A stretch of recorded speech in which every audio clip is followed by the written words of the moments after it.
we don't have any more time to waste. There's no more time left to live life without having a standard, without having targets, without having goals, without having a conscious effort of what we're supposed to be doing. Like if we don't have that target, that destination, that aim, then we're just going to be like a feather in the wind. We're going to be like a ship that leaves the dock with no destination. The wind will just take it wherever it wants to, and it'll most of the time end up stranded or crashed and sunken. Just like our lives will be if we don't come up with some kind of plan. It's something. It doesn't have to be a perfect plan. It just has to be a plan. And whenever you start moving, you can then improve the plan while being inside of the plan. Have something and then take action. We can't allow more days to pass by after one, not having a standard, but when we set a standard, we can't allow those days to pass where we don't hit the standard or exceed it. We're taking it too easy.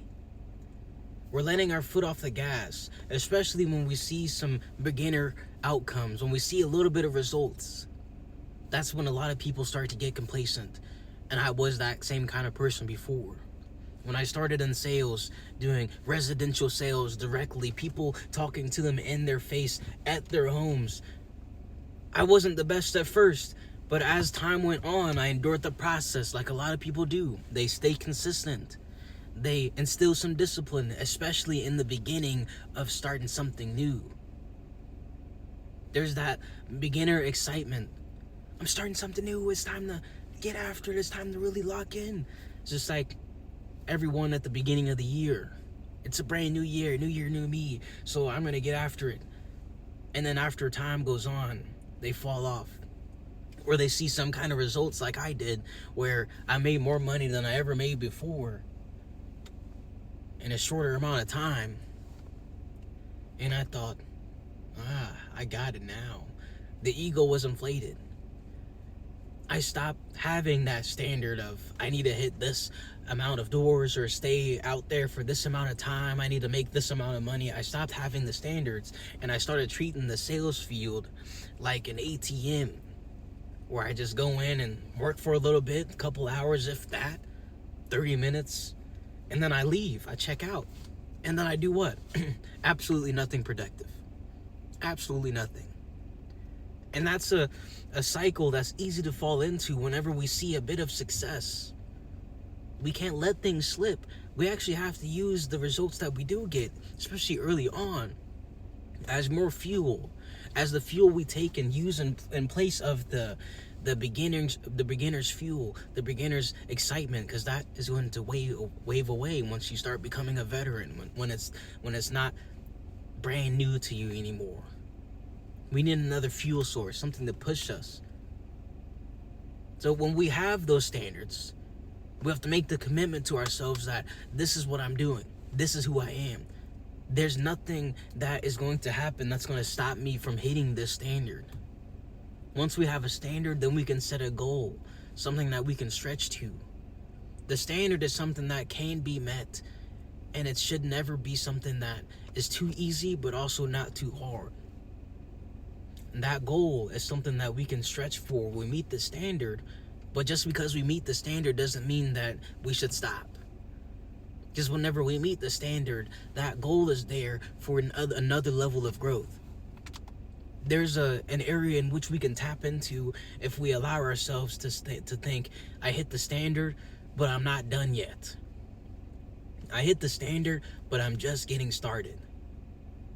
That's the separator from the people who decide that they're going to win and versus the people who decide they're going to dominate.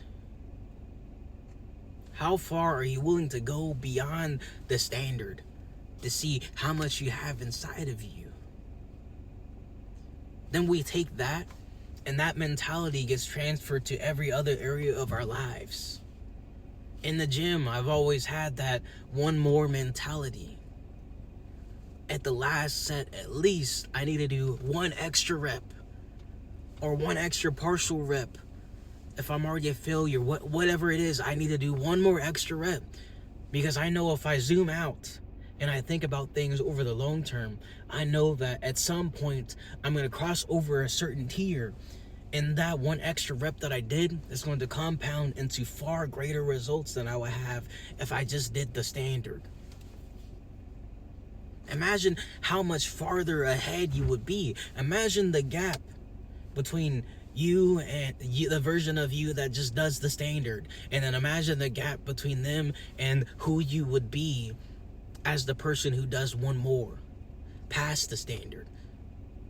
At first, it'll look quite similar, it'll look parallel, but then at some point, just like in a plane, if you change the direction, if you're flying from Los Angeles, California, and you're one guy, the version of you that just does the standard is going to New York, and then the other version of you that does one more, just that subtle shift in degrees, that subtle shift in direction, it could be the difference between landing in New York City and then landing in Philadelphia.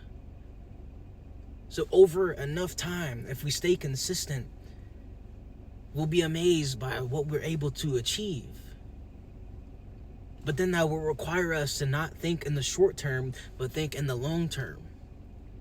We have to sacrifice what it is that we want right now. And that right now could be the pleasure. It could be some comfort. It could be some little extra time doing whatever, delaying instead of taking action. We have to trade that for the future feeling that we'll have.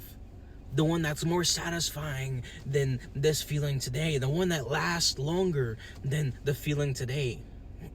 The feeling that we fall for today, that we escape from to lean into the comfort, that doesn't last very long. We oftentimes look back and see that it actually wasn't worth it. And that's the difference. When we have the standards, we have to put everything in it to hit those standards at the bare minimum and to exceed it. We cannot allow a day to go by where we miss the standard.